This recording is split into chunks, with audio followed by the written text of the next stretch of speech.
కీర్తన గ్రంథము 92వ అధ్యాయము 12వ వచనం నుండి 15వ వచనం వరకు చదువుకుందాం. నీతిమంతులు ఖర్జూర వృక్షం వలె మొవ్వు వేయుదురు, లెబనోను మీదే దేవదారు వృక్షం వలె వారు ఎదుగుదురు. యెహోవా మందిరంలో నాటబడిన వారై వారు మన దేవుని ఆవరణంలో వర్ధిల్లుదురు. నాకు ఆశ్రయదుర్గమైన యెహోవా యథార్థవంతుడనియు ఆయన యందు ఏ చెడుతనమును లేదనియు ప్రసిద్ధి చేయుటకై వారు ముసలితనమందు ఇంకా చిగురు పెట్టుచుందురు, సారము కలిగి పచ్చగా నుందురు.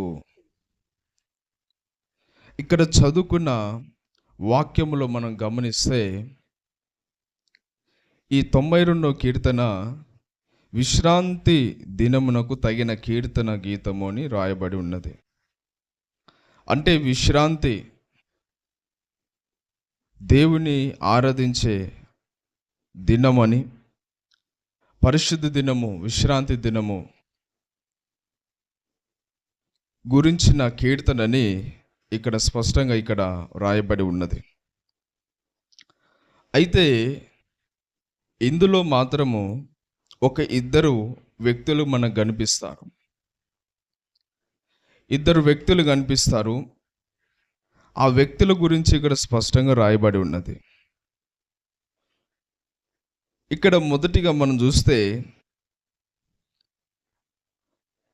ఒకటి, నీతిమంతులు ఖర్జూర వృక్షం వలె మొవ్వు వేయుదురు, లెబనోను మీది దేవదారు వృక్షం వలె వారు ఎదుగుదురు.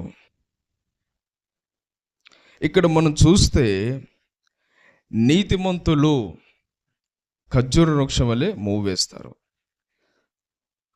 ఇక్కడ 6వ వచనము 7వ వచనములు మనం చూస్తే ఇంకొక వ్యక్తి కనిపిస్తాడు.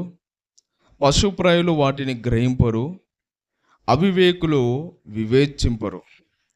నిత్య నాశనము నొందుటికే కదా భక్తిహీనులు గడ్డి వలె చిగుర్చుదురు, చెడు పనులు చేయవారందరూ పుష్పించుదురు. ఇక్కడ చూడండి,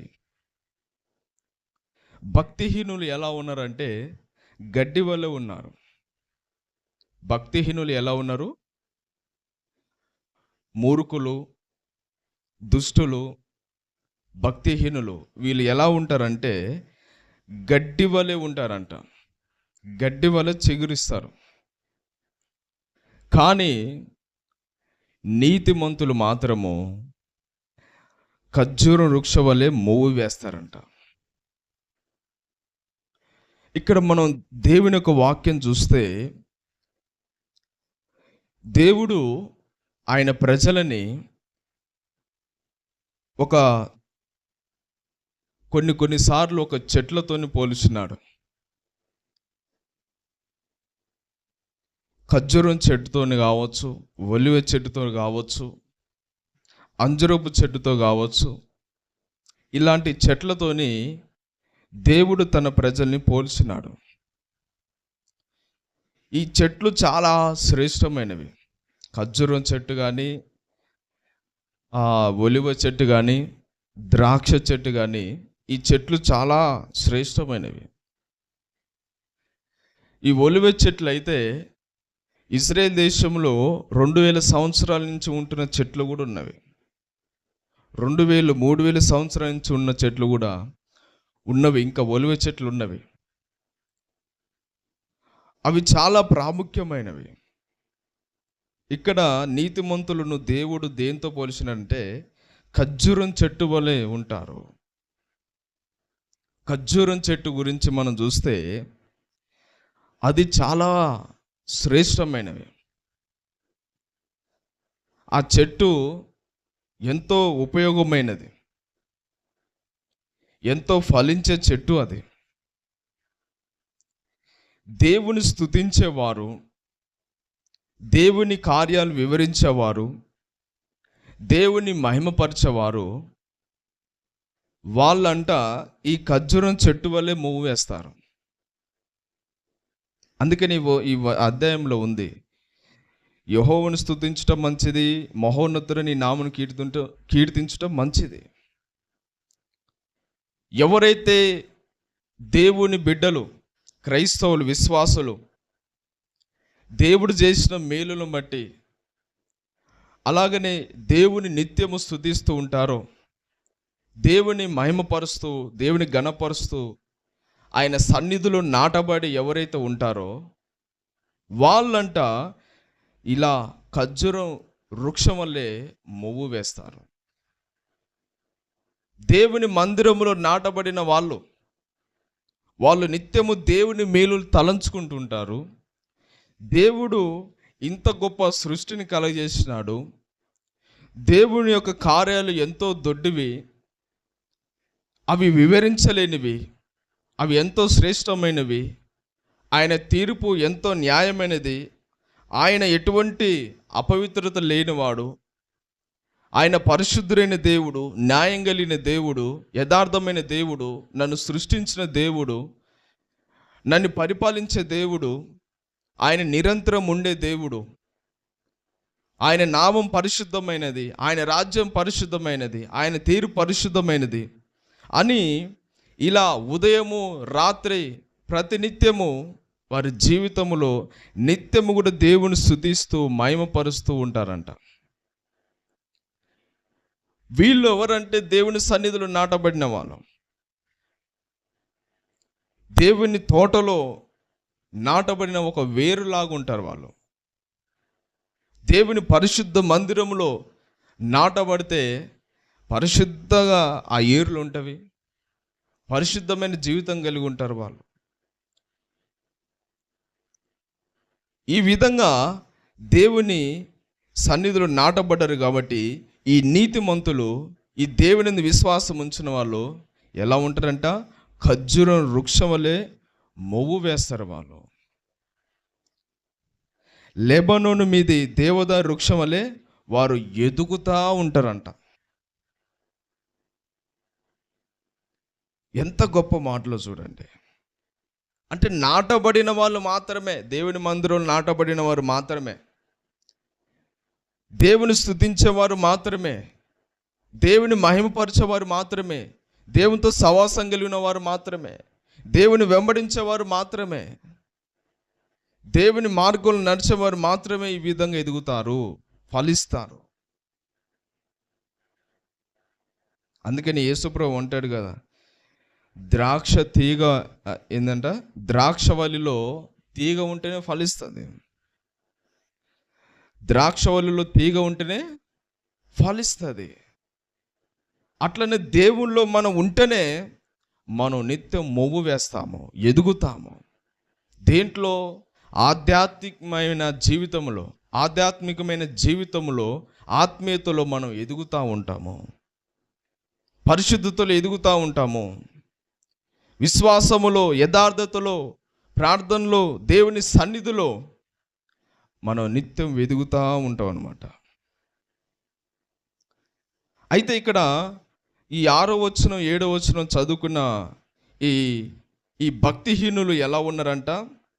వాళ్ళు పశుప్రాయులు, వాటిని గ్రహింపరు. అవివేకులు వివేచించరు.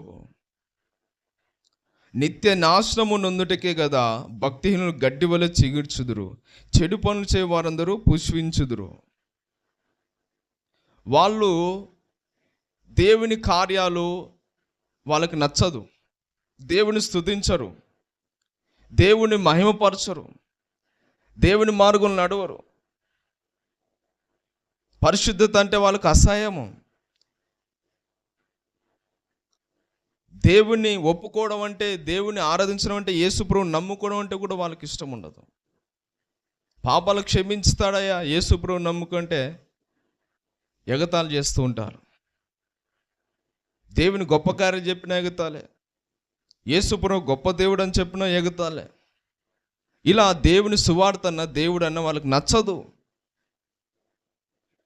అందుకనే అలాంటి పశుప్రాయులు, మూర్ఖులు, దుష్టులు, ఈ భక్తిహీనులు వాటిని గ్రహింపరు. వేటిని గ్రహించరంట? దేవుని యొక్క కార్యాలను గ్రహించరు, దేవుని స్తుతించరు. అందుకనే వారు ఎలా ఉన్నారంట? గడ్డి వలె ఉన్నారు. గడ్డి తెలుసు మనకి, మన ఇంటి ముందల కానీ ఎక్కడైనా మొలుస్తూ ఉంటుంది. అది గడ్డి ఎలా ఉంటుంది? ఆ మొలిచినంతసేపు పచ్చగా బాగుంటుంది, కానీ సాయంత్రానికి కాగానే ఆ గడ్డి ఏమైపోతుంది? ఎండకి వాడిపోతుంది, ఎండిపోతుంది. అది నామరూపాలు లేకుండా కనిపించకుండా పోతుంది. భక్తిహీనులు ఆ విధంగా గడ్డి పోసవలే ఉంటారు. వాళ్ళు ఎప్పుడు కూలిపోయేది తెలియదు, ఎప్పుడు నాశనం అయిపోయేది తెలియదు, ఎప్పుడు పడిపోయేది తెలియదు, ఎప్పుడు చెడిపోయేది తెలియదు, ఎప్పుడు పతనమయ్యేది తెలియదు. ఎదిగినంతసేపు బాగా ఎదుగుతారు. గడ్డి కూడా ఏం చేస్తుంది? పచ్చగా, అబ్బా ఎంత బాగుంది అనిపిస్తుంది.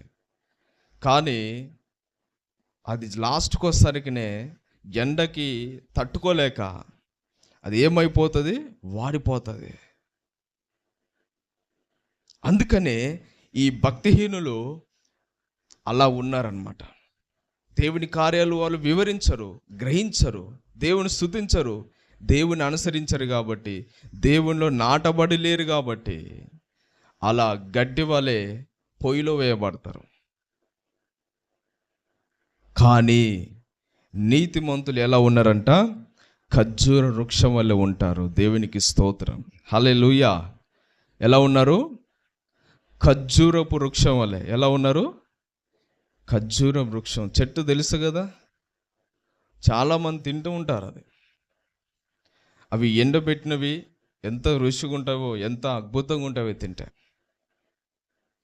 చూడండి, నీతిమంతులు ఖర్జూర వృక్షం వల్ల ఉంటారు. అసలు ఈ ఖర్జూర చెట్టు గురించి మనం చూస్తే, ఒకటి, ఈ ఖర్జూరం చెట్టు అడుగు భాగం మొదలుకొని కొస భాగం వరకు కూడా ప్రతి భాగము ఉపయోగపడుతుంది. ఏది కూడా వృధా కాదు. ఆకులు కానివ్వండి, వ్రాణులు కానివ్వండి, ఫలాలు కానివ్వండి, గింజలు కానివ్వండి, అన్నీ కూడా ఏం చేస్తాయంటే ఉపయోగపడేటి. అన్నీ కూడా ఖర్జూరం చెట్టు అడుగు భాగం మొదలుకొని పై కొస భాగం వరకు కూడా అన్నీ ఉపయోగపడుతూ ఉంటాయి. ఆకులు, వ్రాణులు, వేరులు, గింజలు, కాయలు అన్నీ కూడా ఉపయోగపడతాయి. ఈ ఖర్జూరం చెట్టు చాలా ప్రాముఖ్యమైనది. ప్రతి ఒక్కటి కూడా ఉపయోగపడుతూ ఉంటుంది. నీతిమంతులు కూడా అలా ఉపయోగపడే వాళ్ళే అన్నమాట. హల్లెలూయా. అందుకనే యేసుప్రభువు చెప్తాడు కదా, మీరు లోకానికి ఏమైనారు? వెలుగై ఉన్నారు, ఉప్పు వలె ఉన్నారు. కూరలో మనం ఉప్పు వేయకపోతే ఆ కూర ఎంత మంచిగా ఉన్నా కూడా రుచి ఉండదు. అలాగనే నీతిమంతులు కూడా ఉప్పు వలె ఉన్నారు. ఉప్పు ఎక్కడన్నా వేస్తే ఎక్కడ కూడా ఖరాబు కాదు. ఉప్పు చాలా అవసరము, దేంట్లోనైనా వేస్తూ ఉంటారు. నీతిమంతులు ఉప్పు వలె ఉన్నారు, లోకానికి ఒక వెలుగుగా ఉన్నారు, ఒక దీపస్తంభముగా ఉన్నారు. వాళ్ళు అనేకుల కోసం ప్రార్థన చేయడానికి, అనేకుల్ని యేసుప్రభు మార్గంలో నడిపించడానికి, అనేకులని దేవుని దగ్గర తీసుకురావడానికి, అనేకుల కోసం ప్రార్థన చేయడానికి, దేవునికి సహాయపడడానికి, ఆత్మల రక్షణ కొరకు వాళ్ళు అనేకుల్ని నశించిపోకుండా అగ్నిలో నుంచి లాగినట్టుగా వాళ్ళు దేవుని యొద్దకు తీసుకొచ్చేవారు ఉంటారు. అంటే వీళ్ళు ఉపయోగపడుతున్నారా లేదా? ఉపయోగపడే వాళ్ళే నీతిమంతులు. నశించిపోతున్న ఆత్మల కోసం రక్షణ కొరకు ప్రార్థన చేసేవాళ్ళు. అందుకనే ఈ యొక్క చెట్టు ప్రతి ఒక్కటి కూడా గింజతో సహా ఉపయోగపడుతుంది. ఆ తిన్న గింజలు కూడా ఉంటాయి కదా, చాలామంది పారేస్తారు, కానీ ఆ గింజలంట అవి ఎండబెట్టి పొడి చేసి ఒంటెలకు వేస్తారంట. ఒంటెలు తెలుసు కదా, ఒంటెలకు ఆహారంగా వేస్తారంట పొడి చేసి. అందుకని ఒంటెలు ఎడారిలో ఎన్ని నెలలైనా కూడా నీళ్లు ఆహారం లేకుండా జీవిస్తాయి. ఎడారులు నడుస్తూ ఎన్ని నెలలైనా కూడా నీళ్లు ఆహారం లేకుండా జీవిస్తాయంట ఒంటెలు. అంత ఉపయోగపడుతుంది ఈ చెట్టు. అందుకనే ఏనుగు కూడా చూడండి, ఏనుగంట బతుకున్నప్పుడేమో బరువులు మోసి డబ్బులు సంపాదిస్తుందంట, చనిపోతే మాత్రము ఎముకలు అమ్ముకుంటే ఎక్కువ డబ్బులు వస్తాయంట. అంటే నీతిమంతులు బ్రతికి ఉన్నా కూడా దేవుని సేవకు పనికొస్తారు, చనిపోతే దేవుని రాజ్యంలో ఉంటారు. ఒక ఉప్పు వలె వెలుగు వలె ఉన్నారు. ప్రతి విషయంలో కూడా వాళ్ళు ఎవరు కూడా నశించిపోవద్దని రక్షణ కోసం ప్రార్థన చేసేవాళ్ళు. అట్టి విధంగా ఈ ఖర్జూర వృక్షం వలె ప్రతి విషయంలో నీతిమంతులు ఉపయోగపడుతుంటారు. రెండోదిగా వీళ్ళు ఎలా ఉంటారంటే, చలికాలంలో కానీ వానకాలంలో కానీ ఎండాకాలంలో కానీ ఏ కాలంలోనైనా కూడా వాడబారక పచ్చగా ఫలిస్తారంట వాళ్ళు. అంటే ఈ చెట్టు ఎలా ఉంటుందంటే, వానకాలమైనా ఎండాకాలమైనా చలికాలమైనా ఏ కాలంలోనైనా కూడా దీని ఆకు పచ్చగా ఉంటుందంట. ఇది ఎండిపోయే స్థితిలో ఉండదు. ఏ కాలంలోనైనా కూడా ఏం చేస్తుందంటే పచ్చగా ఉంటూ కాయలు కాస్తుంది. నీతిమంతులు కూడా అలా ఉంటారు. ఏ కాలంలోనైనా కూడా, అది కష్టకాలమైనా శ్రమల కాలమైనా ఏ కాలంలోనైనా కూడా ఈ విధంగా వాళ్ళు పచ్చగా వర్ధిల్లుతూ ఉంటారనమాట. నిరుత్సాహం అనేది ఉండదు వాళ్ళలో. ఇది లేదు కదా, నాకు ఎవరు లేరు కదా, ఏది లేదు కదా అని భయపడరు వాళ్ళు. వాళ్ళు నిత్యము దేవుని సన్నిధిలో నాటబడ్డారు కాబట్టి వాళ్ళు నిత్యము సంతోషము సమాధానం కలిగి దేవుడు మాకు తోడుగున్నాడని వాళ్ళు నిత్యము సాగిపోతారు. ఇది ఎన్ని ఫెను తుఫాన్లు వచ్చినా కూడా కొట్టుకోబోదు ఈ చెట్టు. ఇది గాలి దుమ్ము వస్తున్నప్పుడు ఈ చెట్టు అంట అటు ఇటు ఊగినా కూడా దీని వేర్లు ఇంకా లోపలికి తన్నుకోబోతాయంట. అంటే గాలి దుమ్ము వచ్చినప్పుడు ఆ ఏర్లు అంటే ఇంకా లోపలికి పోతూనే ఉంటాయంట. అంటే లోపల పోతుందంటే అర్థమైంది, ఇంకా చెట్టు బలం పొందుతుందని అర్థం. ఎంత లోపలికి ఏర్లు ఉంటాయో అంత చెట్టు బలంగా ఉంటుంది. నీతిమంతులు అట్లాంటి ఫెనుతుపాలు లాంటి కష్టాలు బాధలు శ్రమలు ఏదొచ్చినా కూడా వాళ్ళు ఆ విధంగా బలంగా ఉంటారు. ఏ కాలంలోనైనా కూడా వాళ్ళకు చింత ఉండదు, బాధ ఉండదు, నిత్యము చిగురిస్తూనే ఉంటారు వాళ్ళు. ఈ చెట్టు ఆ విధంగా ఏ కాలంలోనైనా కూడా ఆకు వారబారకుండా పచ్చగా ఫలిస్తూనే ఉంటుంది.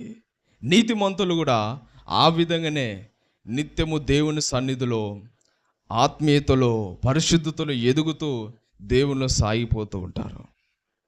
గడ్డిపోస ఇది చూడండి ఏమండి, భక్తిహీనులు గడ్డిపోసతో సమానం. గడ్డిపోస ఎలా ఉంటుంది, అది పొద్దుగాల బాగానే ఉంటుంది, సాయంత్రం కాగానే ఎండిపోతుంది. కానీ నీతిమంతులు అలా కాదు. ఎండాకాలమైన చలికాలమైన వానకాలం ఏ కాలంలోనైనా వాళ్ళు వాడిపోరు, కృషించిపోరు, ఎండిపోరు. వాళ్ళు జీవము కలిగి దేవుని సన్నిధిలో సాగిపోతూ ఉంటారు. దేవునికి స్తోత్రం, హల్లెలూయా. అలాగనే ఈ చెట్టుకు ముసల్తనం అనేది ఉండదంట. ఏముండదు, ముసల్తనం అనేది ఉండదు.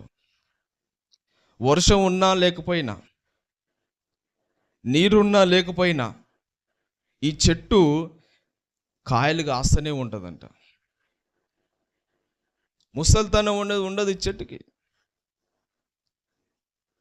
నీతిమంతులు కూడా ఇక్కడ అందుకనే ఆ 15వ వచనంలో రాయబడి ఉన్నది, వారు ముసలితనమందు ఇంకా చిగురు పెట్టుచుందురు.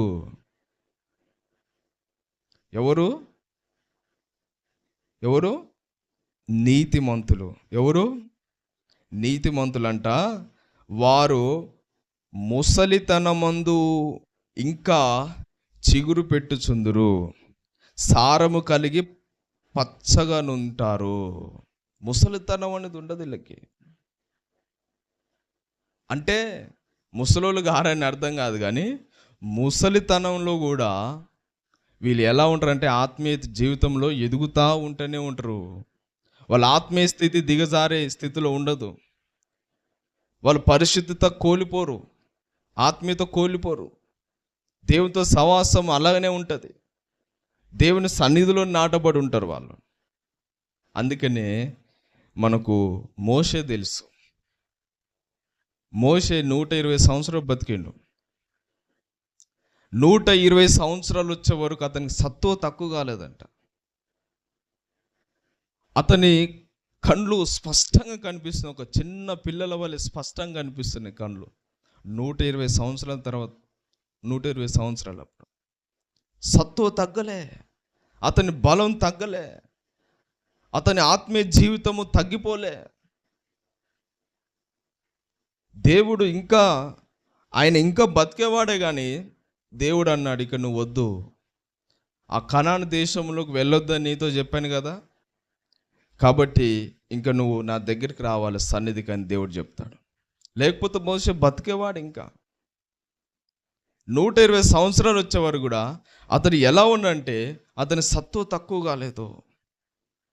దేవుని యొక్క ఆత్మ ఇంకా అతని మీద బలముగా నిలిచినది. ఆత్మీయతలో ఎదుగుతూ ఉన్నాడు, పరిశుద్ధతలో ఎదుగుతూ ఉన్నాడు, ఆరోగ్యం కలిగి ఉన్నాడు, ఆయుష్ కలిగి ఉన్నాడు. ఆత్మీయత కూడా బహుగా ఎదుగుతూ ఉన్నది. ఒక ఖర్జూర వృక్షం వల్లే అతడు పుష్పిస్తూ మరి ఎదుగుతూ ఉన్నాడు. అతడు ముసలితనంలో కూడా 120 సంవత్సరాలు వచ్చినప్పుడు కూడా అలా ఉంటారంట నీతిమంతులు. చాలామంది ఈరోజు ఎలా ఉన్నారంటే మొదట్లో వాళ్ళ జీవితము బాగానే ఉంటారు విశ్వాసులు, కానీ చివరికి వచ్చేసరికి ఎలా ఉంటారంటే వాళ్ళ ఆత్మీయ జీవితం అంతా దిగజారిపోదు. ఒకప్పట్లో మేము చాలా ప్రార్థన పరులము, భక్తి పరులము, యథార్థంగా ఉన్నాము, కానీ ఇప్పుడు మాత్రము ఆ విధంగా లేము, జీవించలేకపోతున్నాము అనేసి వాళ్ళు అంటారు. ఎందుకు ఈ కారణము? దేవుని సన్నిధిలో నాటబడకపోవడం వల్లనే. దేవుని సన్నిధిలో నీ వేరు లేదు. అందుకనే నువ్వు మొదట్లో ఉన్నంత ఆత్మీయత, పరిశుద్ధత వృద్ధాపంలో లేదు. ఎక్కడో తప్పిపోయినది, ఎక్కడో పొరపాటు పడ్డావు, దేవునికి వేరైపోయినావు. అందుకనే నీ ముసలితనమందు ఆత్మీయత లేదు, పరిశుద్ధత లేదు, యథార్థత లేదు. ప్రారంభించడం కంటే ముగింపుడు గొప్ప. అందుకని ఈరోజు మన ముసలితనమందు వృద్ధాపంలో కూడా పరిశుద్ధంగా, యథార్థంగా, ఆత్మీయంగా మొదట్లో ఎలా ఉన్నామో చివరి వరకు కూడా అలాగనే ఉండాలంటే మనము నిత్యము దేవుని సన్నిధులు నాటబడాలి, నిత్యము దేవుని స్తుతిస్తూ ఉండాలి, దేవుని సవాసములో, దేవుని మందిరములో నాటబడి దేవుని కార్యాలు తలంచుకుంటూ, దేవుడు చేసిన అద్భుతాలు తలంచుకుంటూ, దేవుని స్తుతిస్తూ, ఆయన నామని గణపరుస్తూ, ఆయన రాకడకు ఎదురు చూస్తుంటే నూతన బలం పొందుతాం. అందుకనే ఈ విధంగా మనము వృద్ధాపములో కూడా చిగురు పెడుతూనే ఉంటాము ఆత్మీయతలో. ఇక 4వదిగా చూస్తే ఈ ఖర్జూరం చెట్టు ఎడారిలో మనుషులకు ఎంతో ఆదరణగా ఉంటుందంట.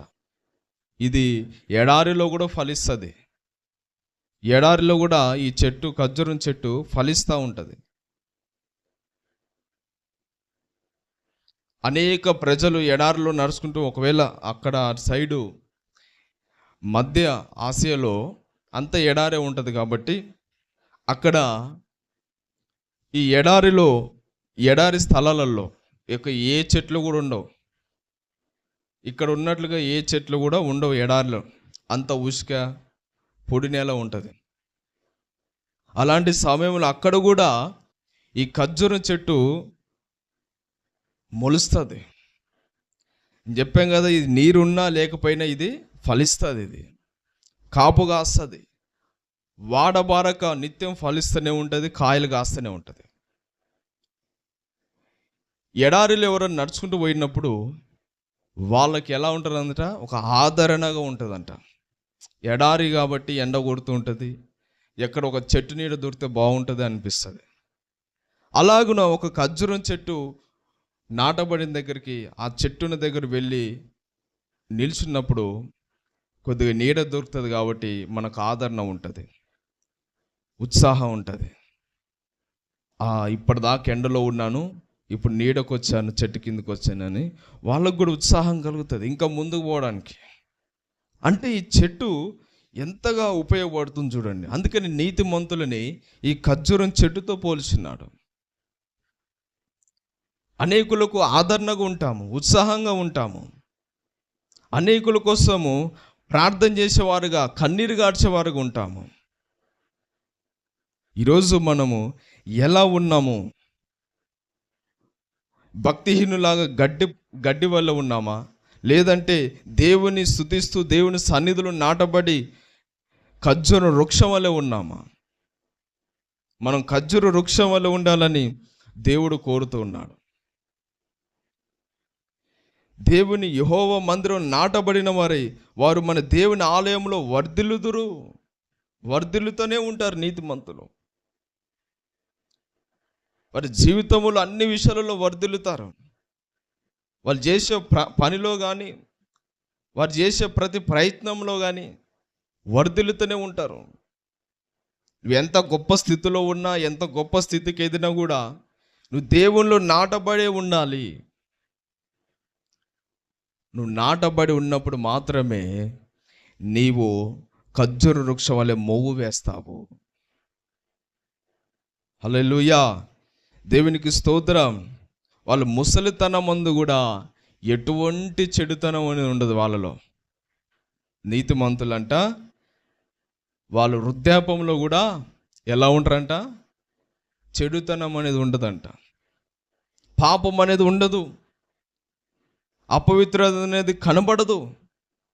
వాళ్ళు పచ్చగా చిగురుస్తూనే ఉంటారు, చిగురు పెడతారు, పచ్చగా వర్ధిల్లుతారు, మొవ్వు వేస్తూనే ఉంటారు, ఆత్మీయంగా ఎదుగుతూ ఉంటారు వాళ్ళు.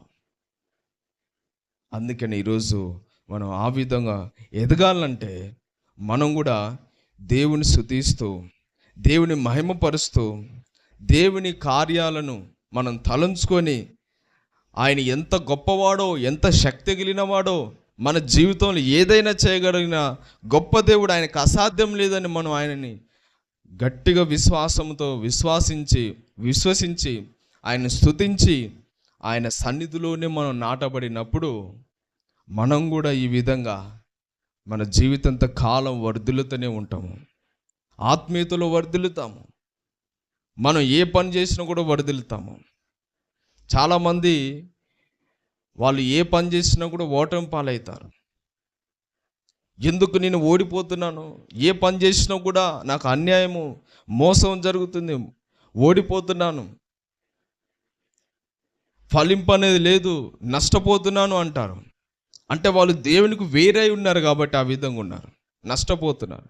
కానీ దేవుని మందిరములో ఉండి మనం ఏ పని చేసినా కూడా దేవుడు మనకు తోడుగున్నాడు కాబట్టి ప్రతి పనిలో కూడా దేవుడు సహాయం చేసి వర్ధిల్ల చేస్తాడు. అందుకని ఈరోజు మనం ఎలా ఉండాలంటే ఖర్జూర వృక్షం వలె ఉంటారు. ఈరోజు క్రైస్తవులు ఇలా లేరు. వాళ్ళు ఎంతో భక్తిహీనులుగా ఉన్నారు, వాళ్ళు ఎంతో అపవిత్రులుగా జీవిస్తున్నారు. దేవుని సన్నిధి విడిచి, దేవుని సహవాసాన్ని మర్చిపోయి, దేవుని వాక్యానికి లోబడకుండా, ప్రార్థన చేయకుండా పోతున్నారంటే అర్థమైంది దేవుని సన్నిధిలో నాటబడలేదు.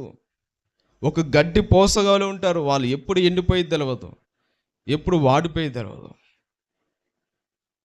అందుకని ఈరోజు అలా కాకుండా మనం ముసలితనం వచ్చేంత వరకు కూడా మనం చిగురు పెట్టేవారుగా ఖర్జూర వృక్షం వలె ఉండాలంటే, అనేకులకు ఆశీర్వాదకరంగా ఉండాలంటే, అనేకులకు దీవెనకరంగా ఉండాలంటే, ఏ కాలంలోనైనా మనం ఫలించేవారుగా ఉండాలంటే, అనేకులకు ఉప్పు వలె వెలుగుగా ఉండాలంటే, ఆశీర్వాదకరంగా ఉండాలంటే, ఆదరణగా ఉత్సాహంగా ఉండాలంటే, మనం ఏ కాలంలోనైనా ఎన్ని శ్రమలు వచ్చినా, ఎన్ని బాధలు వచ్చినా, ఎన్ని కష్టాలు వచ్చినా వాటన్నిటిని జయిస్తూ మనం దేవుని సన్నిధిలో సాగిపోయి దేవుని రాకడ వరకు మనం నమ్మకంగా ఉండాలంటే మనం దేవుని సన్నిధిలోనే నాటబడాలి. దేవుని చిత్త ప్రకారం నడవాలి, దేవుని స్తుతిస్తూ ఉండాలి. అప్పుడు మాత్రమే మనము ఏ స్థితిలో కూడా మనము ఎండిపోము, వాడిపోము. నిత్యము మనం చనిపోయేంత వరకు కూడా దేవునికి నమ్మకంగా ఉంటాము, మనం వర్ధిల్లుతూనే ఉంటాము. కాబట్టి మనం ఆ విధంగా ఉండాలి. అందుకనే ఇక్కడ ఇద్దరు వ్యక్తులు ఉన్నారు. ఒకలేమో భక్తిహీనులు, వాళ్ళు గడ్డి వలె ఉన్నారు. రెండోదిగా నీతిమంతులు ఖర్జూర వృక్షం వల్ల ఉన్నారు.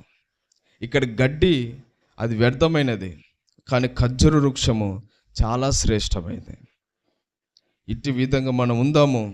దేవుడు ఈ మాటలు దీవించి ఆశీర్వదించును గాక. ఆమేన్.